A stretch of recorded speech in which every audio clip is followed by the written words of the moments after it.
Welcome to Basscast Radio, bringing you the best in local and national news in bass fishing, as well as interviews with some of the best anglers from all over the U.S. With your host, Brian Carter, and Hank the Bass Geek. Sponsored by Wild Wear America, Z-Bait Company, Missile Baits, Battleborn Batteries, Conrad Brothers Marine, Taylor Man's Custom Lures, Vertical Lures, and Lynchburg Arms and Indoor Shooting Range.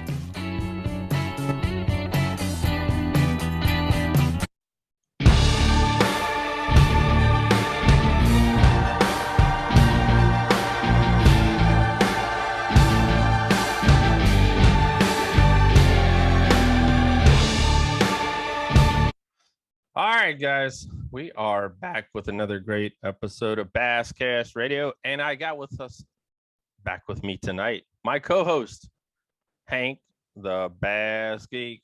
As you guys all know, Hank, had a big old speaking engagement a couple weeks ago, and then last weekend he had to prep for our guest tonight, which we were hoping it would be you, Geek, but I was hoping it was going to be me. But yeah, it is the winners of the Morristown Marine 2021 Championship, Tim Manning and Adam Spivey. What's up, brother? Who brought down a cool 30 G's. Wow. Yeah, nice. It's a very, very lucrative team trail. It's what I fished all year long, me and my partner AJ. We actually roomed with these guys for a lot of the year, a lot of the travel tournaments. Yeah. And so I unfortunately did not have as good of a showing as they did. Broke off a couple of key fish, which was huge for me and my partner because it was a super tough tournament, man. They were dropping the bottom out of the lake. The coldest day was the first day that I practiced, and then the temperatures just went up into the almost upper 80s. 70s and 80s. Yeah. And then it was a full moon on top of it. And Yep. every single day you couldn't get on the water until 9 a.m. because of fog. So there goes your morning bite. Yep. But these guys managed to pull it off, man, and I can't wait to figure out how and get their GPS waypoints. So that's what I'm talking about. So the basscast.com spent the weekend up here on Smith Mountain Lake for the 2021 fall edition of the Big Bass Tour. And guys, they are coming back twice again in 2022. So we look forward to that. But congratulations to Mr. Connor Hardy on taking home a brand new Nitro boat. Just got engaged a month ago. I'm not sure. I can't keep up. And now he's taking home a brand new boat. So congratulations to him. And, I'll be honest, guys, Connor's parents ain't got a lot of money. He had an old boat. I'm talking about an old boat. He just upgraded to a newer old boat. And now he upgraded to a brand new Nitro. Well, the good news for everybody else, he just got engaged. So he won't have either one of those boats for very much longer after he gets married. So there'll be some good deals on some good boats out there, guys. Oh. Yeah, he went on with the 837. The bite was tough as well. I mean, day number 3, the final day, you're allowed to weigh 10 fish in. They pay out 10 spots every hour. The first hour, only 9 people weighed fish. They had 10. Only 9 could weigh fish. So, yeah, they dropped the lake. Our lake was low as well. The water temperatures were in the upper 60s, almost 70s. So, a rough tournament here as well on Smith Mountain Lake, but congratulations to everyone that did cash a check. And we look forward to seeing all of you guys who just come down for the Big Bass Tour again in the spring. So what a weekend. Yeah, it was a good weekend for my two buddies we're getting ready to talk to, but for me, it was broken line and broken hearts. All right, guys. So we're going to take a quick break, and then we'll come back with Tim and Adam. All right, guys, we are back. The Morristown Marine 2021 Team Championship winners. Tim Manning, you guys see him all decked out over there, and Adam Spivey. Guys, thank you for coming on. Really appreciate you guys being a part of Basscast Radio tonight. Yeah, man. Yeah, thank you, man. Thanks for the opportunity. Let's get this thing rolling. Let's do some little introductions here first. Who is Tim Manning?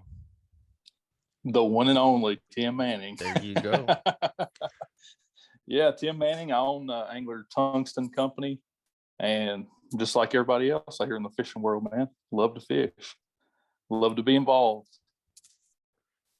All right, you guys, enough of that corners right there, because look, well, we got Bass Geek over here. He's got both hats, companies on. This one's got that on. I'm the only one that's not wearing anything related to any of you guys. I can't believe it, man. I know, I can't believe it either. Oh, yeah. All right, so Tim, how did how did the fishing bug get started for you, man? Gosh, dude, I started fishing when I was like, I don't know. I could maybe walk. I don't even know if I could walk, to be honest with you. I've been doing it forever. But, you're not that old. I didn't start.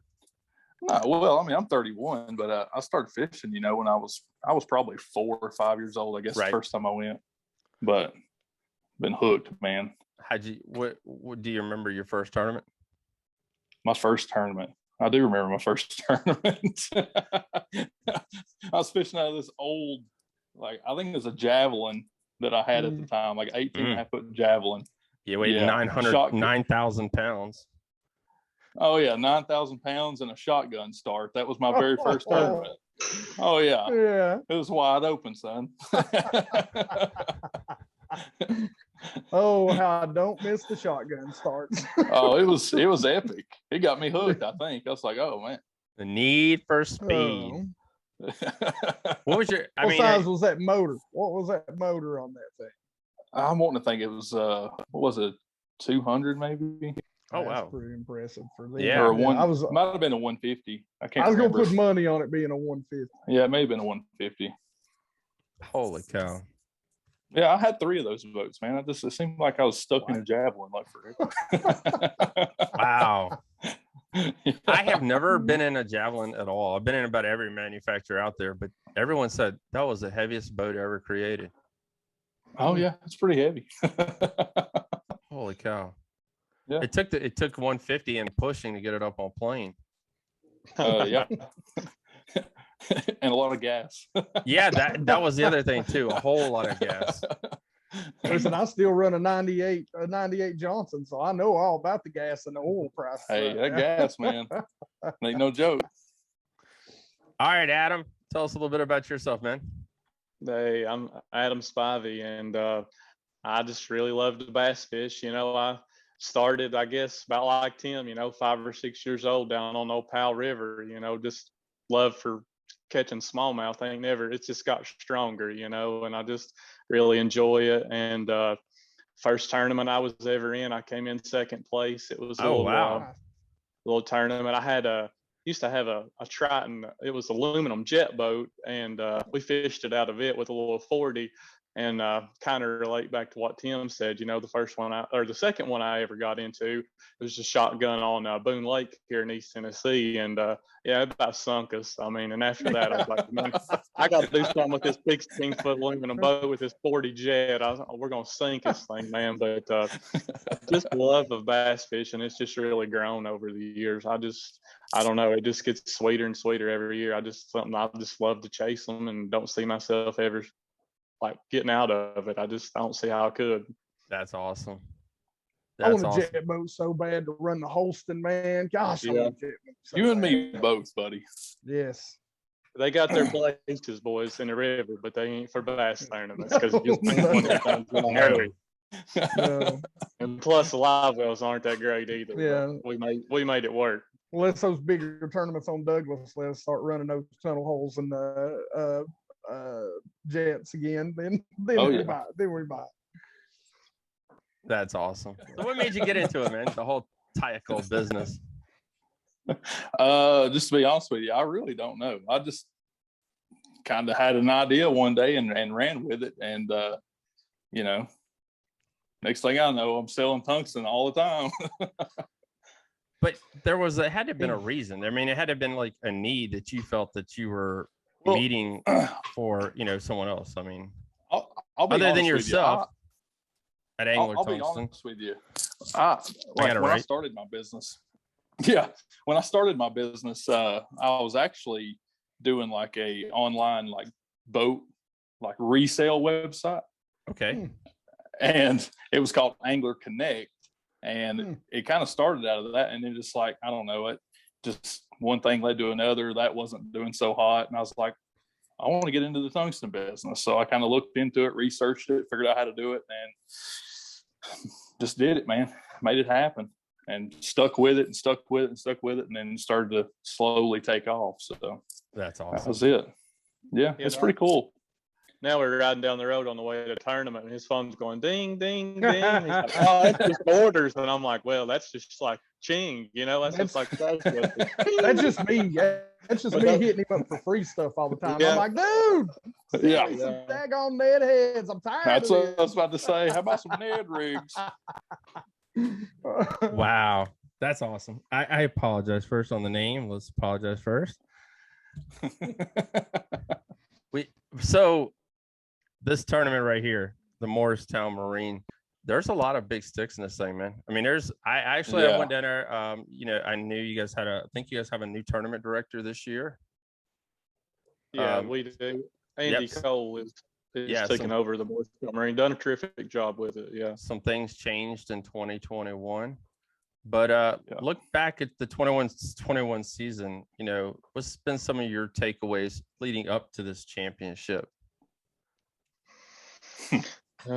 Just bittersweet, really, man. I mean, we was so close to getting to go to Eufaula for the Bass Team Championship. I mean, we rolled into South Holston there in the last points tournament of the season, and we just never could get that lake. I mean, we just never could get it really figured out. I mean, we done decent in practice, but man, you put 160, 200 boats on that little bitty body of water, man, it makes it ultra tough. And it was having a turnover at the time, and it was just tough. It got us, but I mean, we had a heck of a season. Don't get me wrong, but we was really wanting to go to Eufaula for that team championship. But maybe next year. I mean, I don't know, just wasn't our turn on that.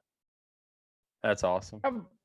How far did you guys miss it? How far are the points? I hadn't got to see the final standings yet. I think we ended up 21st, and you had to be top 13. But rolling into that tournament, we was in 18th. We was 5 places out of qualifying to get to go to Eufaula. But we ended up. All we had to do was catch a limit. Yeah, it was brutal. We got on a bite late in the day in practice, and it kind of messed us up because that's where we started at that next morning, and we should have went the opposite way. You know, same old. You hear about that's these right. tournaments. That's the only tournament I can brag. I beat you all in. Yes. Yeah. Made it to us, too. Yeah. I caught 5. I didn't. I mean, you know, me and AJ did. Yeah. But, you know. That's like probably only the second limit we weighed in all year. Yeah, Bass Geek gave me the rewind after each tournament. Hey, we sucked. That's it? Yeah, that was it. Yeah. Okay. How'd it go? Well, we caught 5 this time. It wasn't a 0. Listen, I'll tell you a story. Listen, these guys, I roomed with these 2 guys all year. So the first tournament of the year we was on Watts Bar, right? So what ends up happening is, you know, they're on them. It's a tough tournament. I asked them, I said, you know, come on, guys, give me a little help. They look at me and they go, take a Carolina rig Spook Junior and hit the bluff walls. After I zeroed after that, I knew not to trust them again for the rest of the year. I didn't take any advice from them. Bass Geek, speaking of that tournament there, we put the tournament that was in Watts Bar. We blasted off out of Tom Fuller, and me and Tim, we ran 141 miles down there and back, plumbed a chick, locked through, got down there and caught 2 fish. But I mean, it didn't work out. But hey, we couldn't catch them. We couldn't catch them on Watts Bar. We throw out there and catch drum, man. You catch a drum on anything you throw there. Listen, if they would have let us count those smallmouth, I'd have had a 25-pound bag. I guarantee it. Yeah. Oh man. Oh. Holy cow. All right. So leading up to this event, how'd you guys feel about going into Cherokee Lake, man? What was it? How was practice? Let's talk about that. I know you guys spent a little bit of time on the water prior to the event. Practice was brutal, man. Well, I spent 3 days out there and I caught like 2 bass in practice. I mean, it Wow. was ridiculously tough. But what I did was just eliminate a lot of water. You know, I'd start on one end of the lake, kind of do my thing down there, go to another end, and then we just kind of found a sweet spot. And, you know, a lot of the guys that finished high in that tournament were in that same area. So they were just biting in that area. And that's really what we went off of, man. You know, me and Adam kind of both found similar stuff and, you know, just kind of ran with it. So did you guys both kind of pre-practice separately to cover more water? Yeah, we did. Yeah. That's a bonus of having 2 boats, you know, partners. Somebody's got a boat. You know, we covered a lot of water. He fished in the river one day. I fished down towards the dam midsection. But I went to the river one morning and I almost put in, and I got there and getting ready to unload my boat. And I was like, man, I'm going to go back to mid lake. That's where I feel like it's going to be one, have a good chance at. And I went back down there and unloaded it. I mean, from where I practiced to where we ended up really winning that tournament, I mean, I was within a mile and a half, you know, the whole time in practice, because I'd found some fish the week before. I went down and practiced a little bit, but they was all in that same area. But yeah, both of us out there practicing, that definitely helps eliminate a lot of water and a lot of baits and everything. For those who don't know much about Cherokee Lake, break it down for us, man. Because I mean, you know, I've never been Cherokee Lake, so what are we looking at? Clear body of water, lots shallow, deep. I mean, lots of docks, laydowns. Lower end of the lake, yeah, you got a lot of clear water, but a lot of docks. But Tim's the river, man. He can tell you more about up in the river. But as far as down toward the dam, you got a lot of deep, clear water, and it makes it tough when you ain't got no wind, or on bluebird days, it makes it super tough down that area. We had the full moon that week. Yeah, had them feeding at night. They were dropping the bottom out of it that week. So it's pretty tough. Up the lake is actually where I kind of found everything, and what I ended up getting on. I think, you know, there's a bite when they start dropping where those crawls will move down. Jig. And we kind of got on that. Everything was kind of like main lake chunk rock. But I think as we got, you know, to the tournament, that bite sort of died for us. And because in a lot of those same areas, there'd be shad nearby. And so I started basically using that 3.3 Kitech, but I'm a loser because apparently I can't tie knots. I knew it was going to be a five, you know, I knew it was going to be a 5 bite day, and we were going to have to target that and fish other areas. And, you know how momentum is, you know, for you guys, the momentum swung the right way. And I really feel like, you know, me and AJ, that first day, if we pulled up to one area that I had found and lost 3 fish, broke 2 off. They were both keepers. They jumped with my bait in their face holes. And AJ lost one around AJ lost one around the bank. So we would have had 4 right there with plenty of time to pull into 5. And, you know, I don't think we would have had your all's weight limit that you guys weighed in, but I do think we could have pushed, you know, 10 to 12 if we had caught, you know, maybe a couple of good ones right there. Yeah. What was it? Strong. That was strong, 10 pound. That would have been strong. Yeah. So the biggest thing with you guys, you know, like I said, you don't have to give anything away, but, you know, what kind of areas, what were you looking for? What was the kind of pattern that you ended up finding? Adam, you want me to give it all away, Dick? Go ahead, it's over. Yeah. Go ahead, bro. Go ahead, Tim. I mean, go ahead. Like, I guess essentially what we were doing was just waiting on the sun. I mean, we had to have the sun for what we were doing. That morning bite pretty much was just non-existent with the top water. I mean, they just weren't there. The bait wasn't there anywhere where, you know, you typically catch them on top water. And that's what we did. We waited for the sun to come up. You know, that second day we didn't catch a bass till like 10:30, and probably the first day, I would say it was close to that the first day. And, you know, because we're just waiting on the sun, like I said, and, you know, we're mainly fishing just a few docks close to deep water and just a big main lake flats and, you know, stuff like that. Were you guys finding most of your bass shallow, or were they off the, you know, 5 to 10 feet of water? Oh, dude, we caught like every fish in probably less than 2 foot of water. Wow. Same. Yeah. It was ridiculous. Yeah. And they're schooling. It was crazy. They were just going nuts. That's impressive that you guys found the scores like that, because I'll be honest with you, like I found a ton of shad in the back of pockets, but I never found any scores. Well, that's like, I think I found that spot on Wednesday afternoon, and that's how we really found out. It was like an afternoon thing, because like I went into this place that I'd caught them before, like in the years past, right? And I went in there, and there's a ton of bait. There's bait everywhere, but this bait, until that sun got up, it's holding out here in deeper water towards the main channel.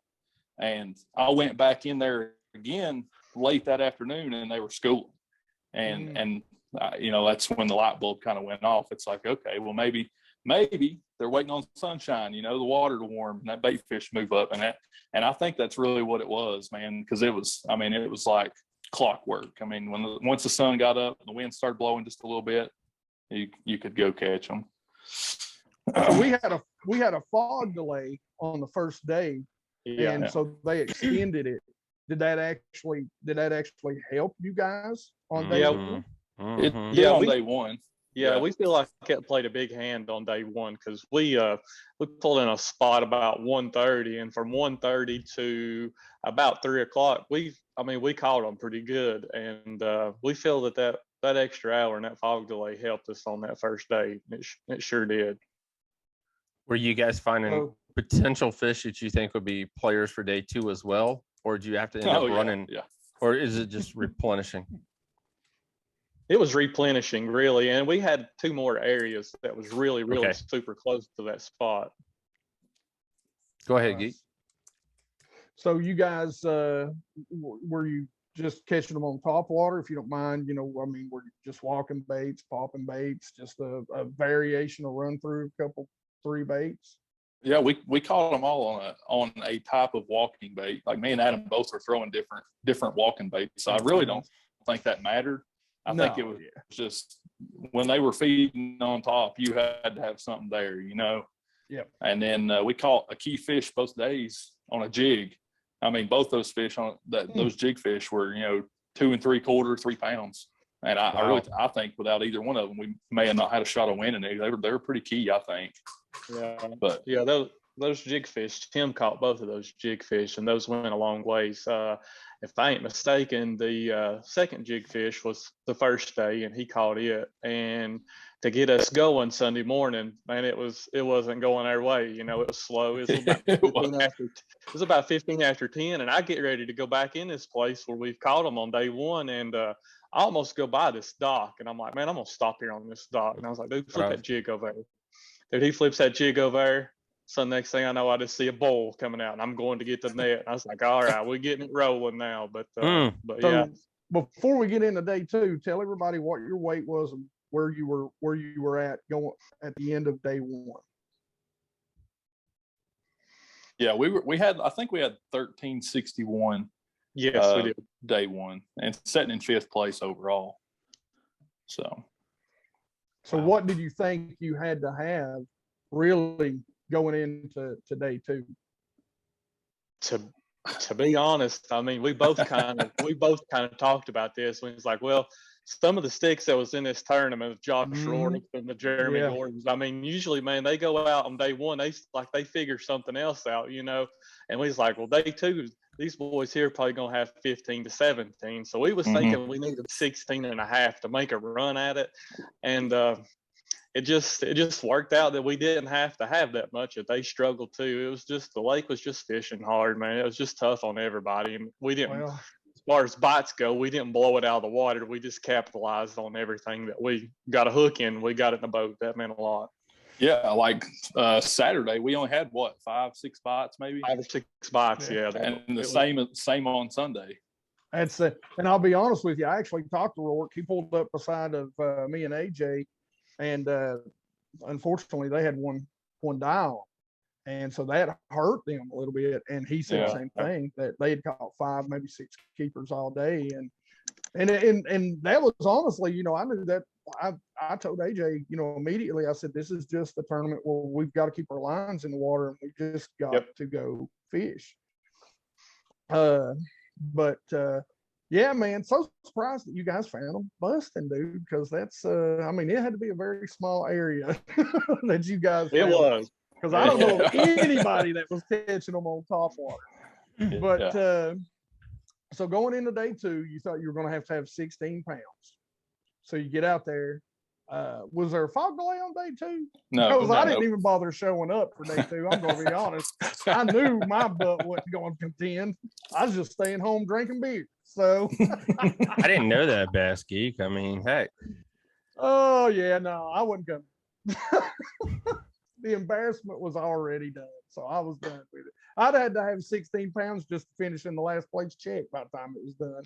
We ended up weighing in 1 fish all day. That's and like I said, and a lot of that's my fault. You know, we pulled up to a spot and man, one of them I should have retied. I should have checked that, and I did not. And the next one, I mean, it was like 3 casts later, and I mean, this was a solid 3.5, 3.25. I seen it jump. And I tied on another, and I have no clue what happened because I set the hook, it stopped, and then snapped. So I have no clue what happened there. And then AJ lost one just off a dock. And wow, you get those kind of bites in a 30-minute window, and you don't capitalize, you're done on a tournament like this. That's true, man. Yeah, it is. So again, going into day 2, you are. You're thinking you're going to have 15 to 16. Tell us how the day started and what happened. Go ahead, Adam. Day 2, you know, started out slow. We threw top water around in that area, nothing. So we come back, like I say, we went by that dock. He caught that one on that jig. Well, we roll around through there to our spot where we want to hit, and had one blow up. Well, we fished that pocket on back to the back of it. Well, we get on a big motor. We was like, well, let's go hit this other spot. Well, Tim looks over and he said, they're schooling. I look over and I'm like, man, they're schooling, you know? So we turn that way, turn the big motor off, get up there, you know, get on the trolling motor. This cat here goes up there and catches 2 4-pounders in 5 minutes. Wow. I'm like, dude, is this happening? I'm like, is this happening? You know, I'm tore up at that point. I'm like almost speechless. Yeah. And then there they come schooling again, and I threw it in there and caught her a 15 and a half, 15 and a quarter inch largemouth, and that made the 5th one. And I was like, ma'am, this is pretty special. I was like, dude, if they come up one more time in here and we could get a 4 or 5 pound bite, man, we might make a run at this thing. Not knowing at that time we didn't need that, but thank goodness. If we would have, we probably would have never made it back if we know we was going to win that thing with what we had. But but it was awesome. I mean, we had a time, those sets of trebles in that net and them schooling, man. You talk about a bunch of nervous people. We was tore up, man. Yeah. Was that bite still around at 10 o'clock time?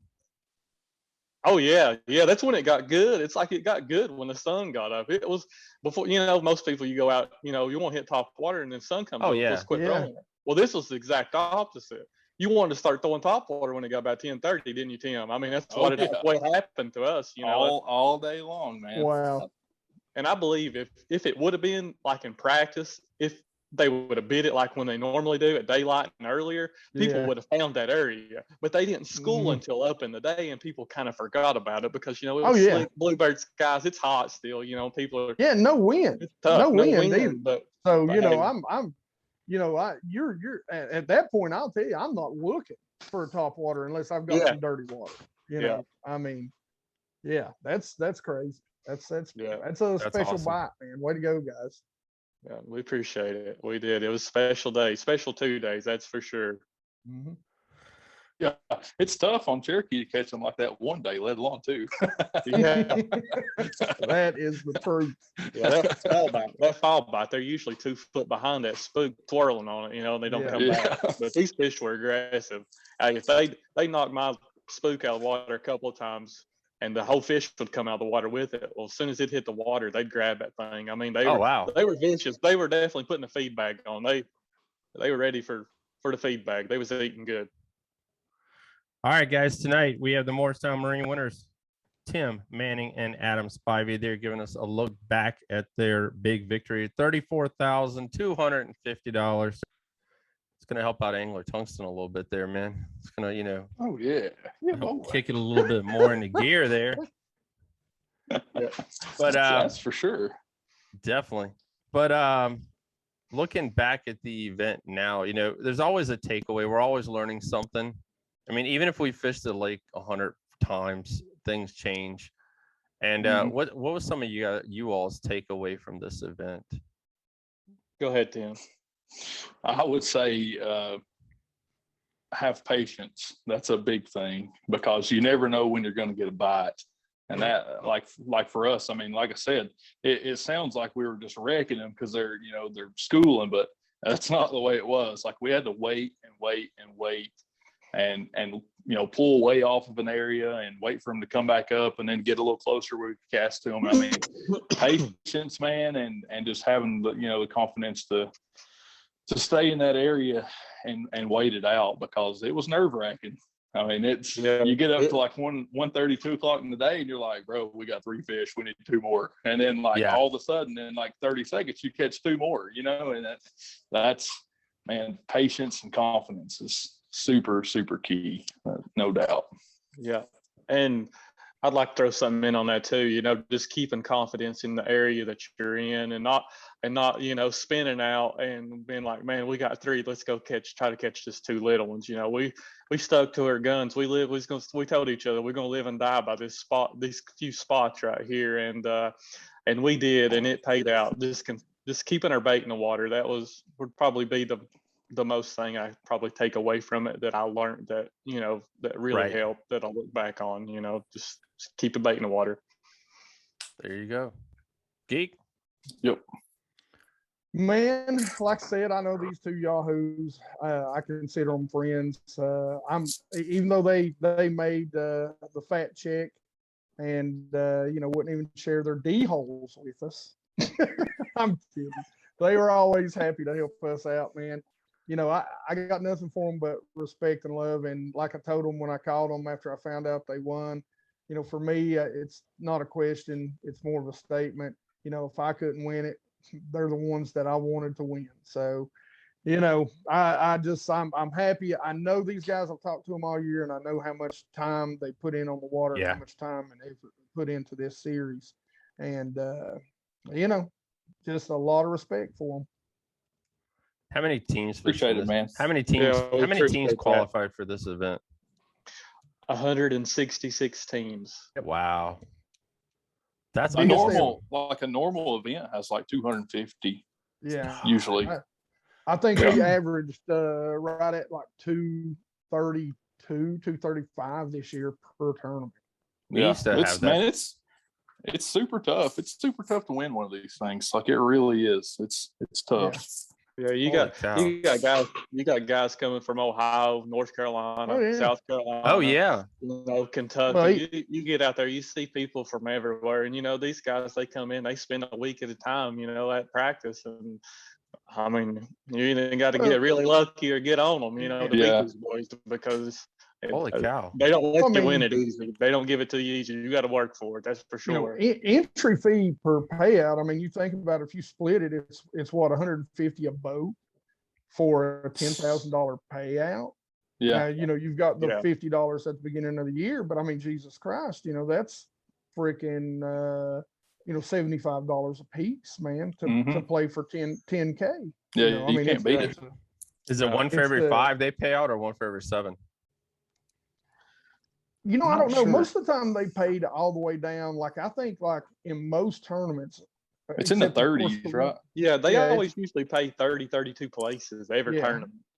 Yeah. The only tournament that it took more than 11 pounds was the tournament that we brought in 11 pounds. I swear to you. Oh. All right, guys. You guys got to help Geek out next year. Help him catch a limit. We always help him out. They do. Yeah, they really do. We don't steer nobody completely in the wrong direction. Yeah. Just might tell like I said, they're on it with those Carolina rig spook on the bluffs. I mean, I was sure I fished that thing all day. I hate dragging the worm, so you guys have fun with that. Yeah, me too. I hate That's it. why I drag a swim bait. Me Yeah. too. I can't. Man, really appreciate you guys coming on. Appreciate you talking to us. Tim, before you go, since I already screwed it up once, tell everybody where they can go find some good tungsten. And That's right. Angler you can Tungsten, actually, guys.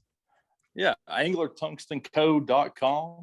And we run a lot of deals all the time. I've always got some kind of deal going on. Like right now, you can buy any 5 packs and it automatically save 15%, which is Wow.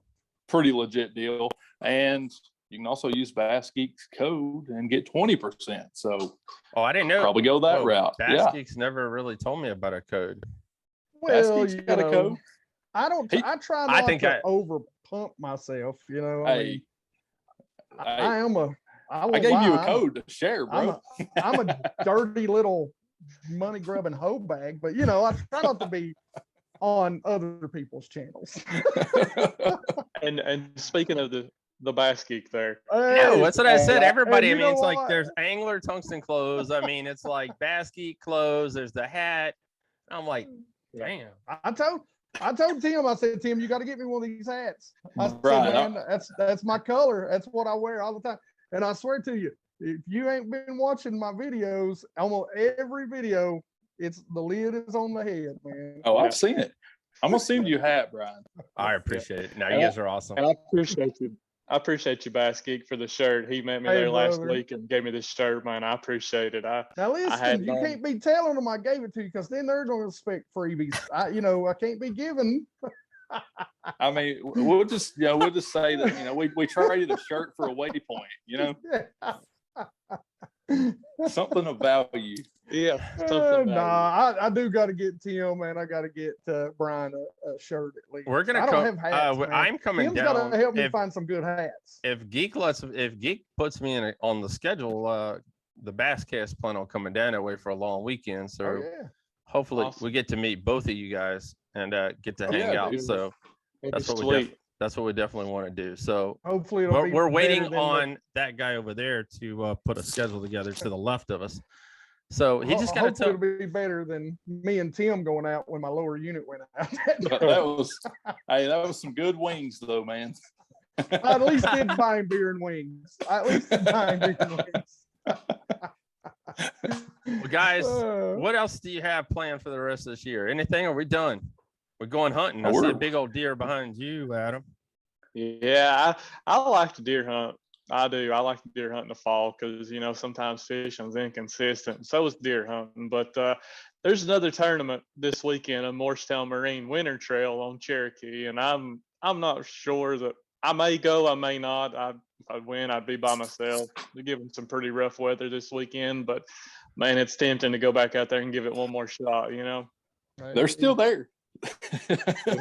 Yeah, I caught one tonight. Oh, darn. See, Adam, you're going to have to be like Tim. Don't be down there sore mouthing them if I fish this thing. Yeah. Tim, what's your plan for the rest of this year, man? To be honest with you, 100% focus on my business. I've got a lot more stuff that's going to be coming out this year that's not tungsten related. Okay. Got some soft plastics going to be releasing. I've actually got some rods that I'm working on and going to start releasing. So I'm going a whole lot. I'm going to branch out just a little bit. So be working on a lot of that stuff this winter. So. All right. So make sure you guys check out the website and make sure you're following Angler Tungsten. Adam, you got a Facebook, Instagram page boys can follow you? Yeah, on Facebook, Adam Spivey. I mean, look me up. I'm holding a small mouth. There you go. I'd like to what he thank does a guy. best. I'd like to thank a guy that has let me and Tim. We've Tim hasn't because he lives so close. But when we fished Cherokee and Douglas, a guy named Kenneth Owens, he's let me room there at his house, and just pretty much opens the door to me for the 2 days in practice and tournament. And I really appreciate that, and I just want to thank him. That's awesome. Guys, thank you for coming on. We're going to take a quick break and we're going to be right back. All right, guys, we really, really appreciate the men from Morristown Marine Champions 2021, Tim Manning and Adam Spivey, for coming on and talking with us tonight. Taking Bass Geeks money. Yep. Stealing. Stealing. Pickpocketing me. Yeah, congratulations to them, guys. Just letting you guys know, if you are in that area, I know if you fish a tournament, you've heard of Morristown Marine. Come on out, fish. It's an awesome trail. You heard them talk about it, 150 to 200 boats an event. I didn't bring it up, but I remember back in the day here, we had a couple trails that had gotten to that big. And then Cat showed up.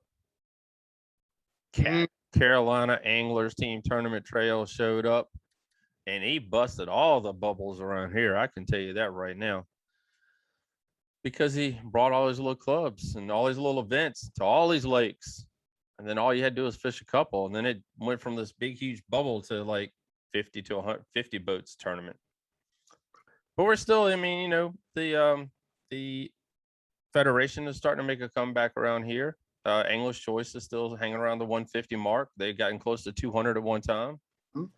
But there's more to fish. There really is. And the payouts have gotten bigger. And it's he who hustles the most gets the most boats, as well as the biggest bass. I agree. So you get the Alabama Bass Trail. I mean, that woman down there busts her ass. I mean, it's amazing down there. Yeah, I think the Morristown is the third largest, only by the Texas and Alabama team trails. Wow. That's like awesome. We averaged just over 230 boats per tournament. So. All right, Geek, what's up for you, man, coming up this week, man? What you got going on? As always, you know, the new videos drop on Wednesday and Sunday, you know, because I've been working so much, and had a really cool chance to go talk about Demeke rigging down with the Tellico Fishing Club. That was pretty cool. That's awesome. Yeah, I really enjoyed that. Love talking about fishing.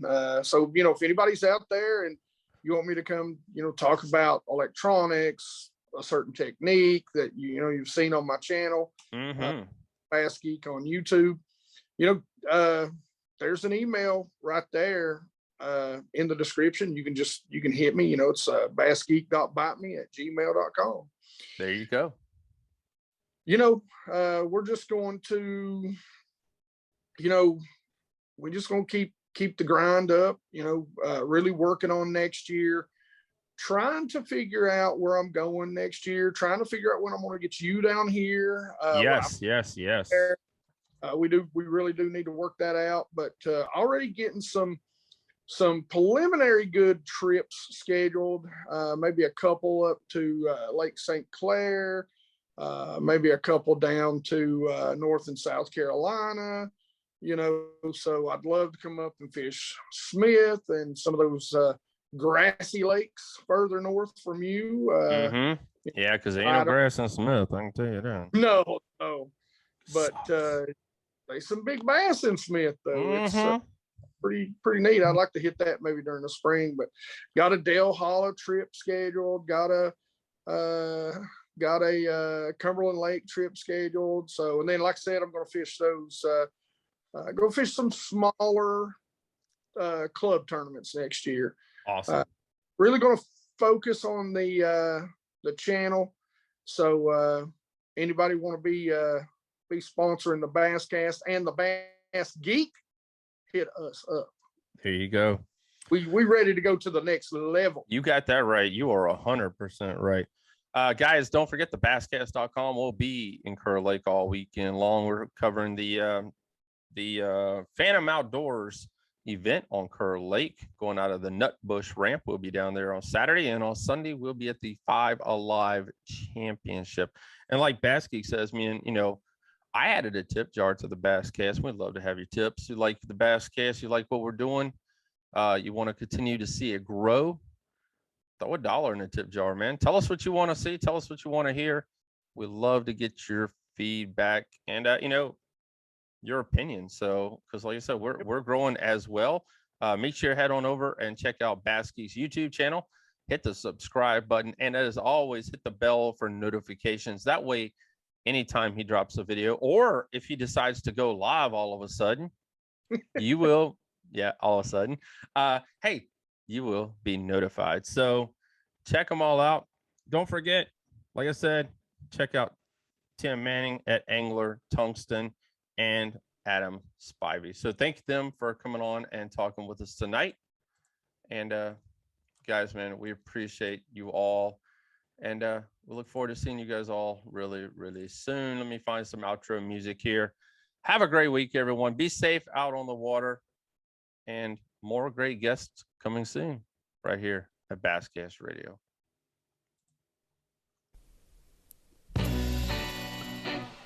You've been listening to Basscast Radio, the best in local and national bass fishing news. To listen to more episodes, check us out on all the podcasting networks. Follow us on Facebook, Twitter, thebasscast.com, and Basscast News.